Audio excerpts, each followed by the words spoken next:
ማለት ሰውስ ራሱ ይታዘበኛል ብሎ አያስብም ፐርሰናል ላይፍ አለ የቤተሰብ ጉዳይ አለ አያቀኛ አላቀውም ጌታቸው ኢንዱስትሪ በቁጥር የተገናኘነው 3 ቀን ወይ 4 ቀን ነው በአካል ራሱ የተገናኘነው ከሶሻል ሚዲያ ውጪ አላቀው ገባ ጌታቸው from the scratch ነገርኩ እኔ አልዋሽም በዚህ ሰዓት ሰክሰሱን መረበሽ አልፈልግም ሰዎች የሆነ ነገር እንዲጠሉት ምናምን አልፈልግም እኔ ሰው በራሱ ሰዓት ፋይንድ አውት አድርጎ ትክክለኛ ማስኩ ሲያውልቅ ይደረሱበት እኔ ላይክ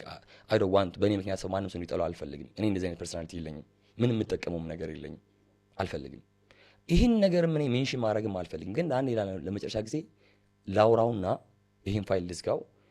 ካልሆነም ደግሞ ይሄ የማይዘጋ ከሆነ ደግሞ በህግ መሄድ ያለብኝ ነገር ካለ በህግ ይሄዳለሁ ገባ በጣም ሴንሲቲቭ ኢሹ ነው የዛኔ ሳይድም ለማድረግ ሞከሩ ዛ ፕሮድካስት ላይ የነበሩ ሰዎች ያለቀሰ ሰው ሁሉ እንትን አይደለም እውነተኛ ሰው አይደለም ምናምን ያሉ ሳይድም ለማድረግ ሞከሩ ነው ኢቭን ሜንሽን ማድረግ የለባቸው ሞራሊ ታርቀናል ብዙ ከዛ በኋላ ብዙ ያደረጋቸው ነገሮች አሉ አስፈላጊ ከሆነ አሳያለሁ